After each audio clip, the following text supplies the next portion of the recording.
Hello friends, welcome to my YouTube channel BEd lesson plan. और आज हम बात करने वाले हैं गणित विषय के लिए कक्षा 9 के लेसन प्लान की, जिसका प्रकरण है रेखाखंड के अंतःविभाजन का सूत्र। तो चलिए शुरू करते हैं। लेसन प्लान के फॉर्मेट में सबसे ऊपर हम पाठ्य योजना संख्या लिखते हैं, उसके बाद संस्था का नाम जहां भी आप शिक्षण के लिए जाएंगे, और उसके बाद ब्लॉक्स बनाते हैं जिसमें दिनांक, कक्षा, विषय, चक्र और अवधि लिखते हैं। उसके बाद प्रकरण है आज का हमारा रेखाखंड के अंतःविभाजन का सूत्र, जो सामान्य उद्देश्य पूर्वत लिखा है। जैसा कि हम लोग जानते हैं कि प्रारंभ के कुछ ही लेसन प्लान में हम लोगों को सामान्य उद्देश्य लिखना होता है, उसके बाद उसे हम लोग पूर्वत लिख देते हैं। तो चलिए देख लेते हैं सामान्य उद्देश्य। पहला है सामान्य उद्देश्य कि छात्रों का मानसिक एवं बौद्धिक विकास करना। दूसरा है छात्रों में गणित के प्रति रुचि का विकास करना। तीसरा है छात्रों को गणित के नियमों और तथ्यों से अवगत कराना। चौथा है छात्रों में कठिन परिश्रम करने की आदत का विकास करना। पांचवा है छात्रों को स्वावलंबी बनने की प्रेरणा देना। तो ये हो जाएंगे हमारे सामान्य उद्देश्य। अब बात करते हैं विशिष्ट उद्देश्यों की। तो विशिष्ट उद्देश्य में पहला है छात्र दिए हुए रेखाखंड के अंतःविभाजन के बारे में ज्ञान प्राप्त कर सकेंगे तथा उसके सूत्र का निगमन कर सकेंगे। दूसरा है अवबोधात्मक, तो छात्र रेखा के अंतःविभाजन को समझ सकेंगे। अगला है कौशलात्मक, तो छात्र दिए हुए रेखाखंड अनुपात में विभाजित करने का कौशल प्राप्त कर सकेंगे। और आखिरी विशिष्ट उद्देश्य है अनुप्रयोगात्मक, तो छात्र अपने उच्च अध्ययन में रेखाखंड को दिए हुए अनुपात में विभाजित करने के ज्ञान का अनुप्रयोग कर सकेंगे। अब बात करते हैं सहायक सामग्री की। तो रोलर बोर्ड पर उदाहरण के प्रश्न, कक्षाकार तथा गृहकार प्रश्न लिखेंगे। ये सहायक सामग्री हो जाएगी हमारी। शिक्षण विधि में निगमन विधि, स्पष्टीकरण विधि और प्रश्नोत्तर प्रविधि का प्रयोग करेंगे। पूर्व ज्ञान में छात्र रेखा, निर्देशांक ज्यामिति, अक्ष विभाजन के बारे में जानते हैं। प्रस्तावना में प्रश्न और उत्तर लिखेंगे। मूल बिंदु के निर्देशांक क्या होते हैं?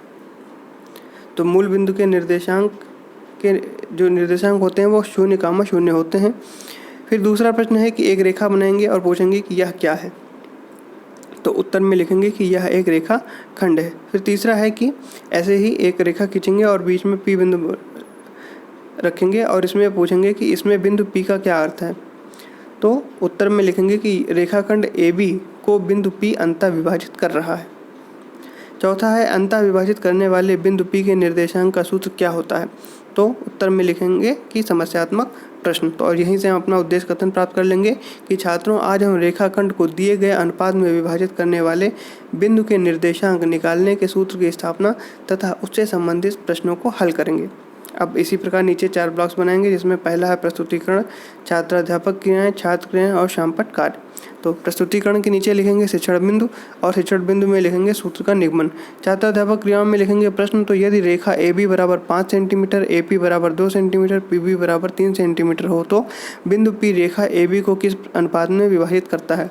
छात्र क्रियाओं में लिखेंगे कि रेखा AB को बिंदु P 2:3 के अनुपात में आंतरिक विभाजित करता है।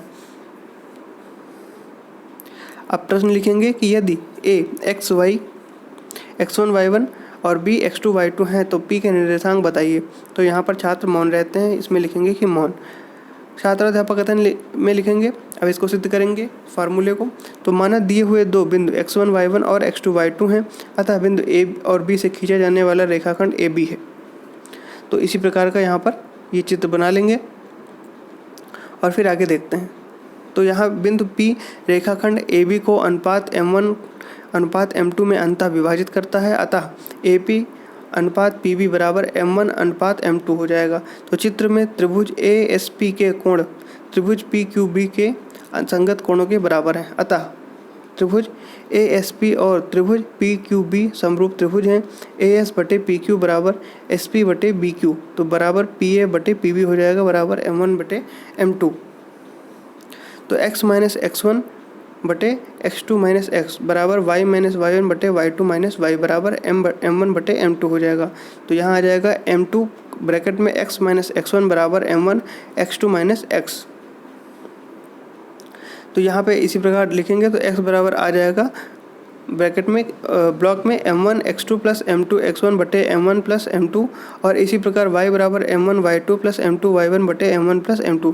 इसी प्रकार हम अंतः विभाजित करने वाले बिंदु के निर्देशांक ज्ञात कर सकते हैं। सिमिलरली बाह्य विभाजित करने वाले बिंदु के निर्देशांक में बस बीच में माइनस लग जाएगा तो p बराबर हो जाएगा m1 x2 minus m2 x1 बटे m1 माइनस m2 और m1 y2 minus m2 y1 बटे m1 माइनस m2। अब उदाहरण में तो बिंदु 3,5 तथा 8,10 से खींचे जाने वाले रेखाखंड को 2:3 में अंतः विभाजित करने वाले बिंदु के निर्देशांक बताइए। तो अंतः विभाजित करने वाले सूत्र में रखकर हल करेंगे। तो छात्राध्यापक कथन में क्या है कि x1 बराबर 3, x2 बराबर 8, y1 बराबर 5 और y2 बराबर 10। तो अंतः विभाजन करने वाले बिंदु के निर्देशांक तो m1 x2 plus m2 x1 बटे m1 प्लस m2। तो क्या हो जाएगा m1 y2 plus m2 y1 बटे m1 प्लस m2। तो यहाँ पे इसको हल करेंगे और आ जाएगा हमारा 5,7। इसी प्रकार दूसरा प्रश्न देखते हैं कि बिंदु 4,6 तथा -5,4 को मिलाने वाली रेखा को जब रेखा y2 काटती है तो उनका अनुपात ज्ञात कीजिए तथा उनके प्रतिच्छेद बिंदु के निर्देशांक ज्ञात करिए। तो यहाँ पर भी उसी प्रकार करेंगे। x,3 बराबर xy हो जाएगा, 4,6 बराबर x1 y1 और -4 बराबर x2 y2 हो जाएगा। तो y का मान यहाँ से निकालेंगे y1 m1 y2 plus m2 y1 बटे m1 प्लस m2। तो 3 बराबर में इसी प्रकार फार्मूले में रखेंगे और m1 बटे m2 बराबर 3:7 आ जाएगा। तो अभीष्ट अनुपात 3:7 आ जाएगा। तो इसी प्रकार यहाँ x का मान निकालेंगे तो यहाँ पर जो अभीष्ट प्रतिच्छेद बिंदु होगा वो 13/10 और 3 निकल आएगा। कक्षाकार में बिंदुओं -3,4 और 3,-4 को मिलाने वाले रेखाखंड के मध्य बिंदु के निर्देशांक ज्ञात करने। निरीक्षण कार्य में कक्षाकार के प्रश्न को हल करने का निर्देश देकर छात्राध्यापक द्वारा कक्षा में घूमकर निरीक्षण कार्य किया जाएगा। गृह कार्य में ऐसे इस प्रकार के 2 प्रश्न दे देंगे। पहला प्रश्न है कि बिंदु A -4, और B 5,2 से खींचा जाने वाला रेखाखंड x अक्ष को किस अनुपात से विभाजित करता है। दूसरा है कि बिंदु 3,4 तथा -6,2 से खींची जाने वाली रेखा को कोई बिंदु P 3:2 के अनुपात में अंतः विभाजित करता है। तो P बिंदु के निर्देशांक बताइए। तो यहाँ पर हमारा लेसन प्लान समाप्त होता है। आपको वीडियो कैसा लगा कमेंट करके ज़रूर बताइए। चैनल को सब्सक्राइब करिए, वीडियो को लाइक करिए और दोस्तों के साथ शेयर भी ज़रूर करें। धन्यवाद।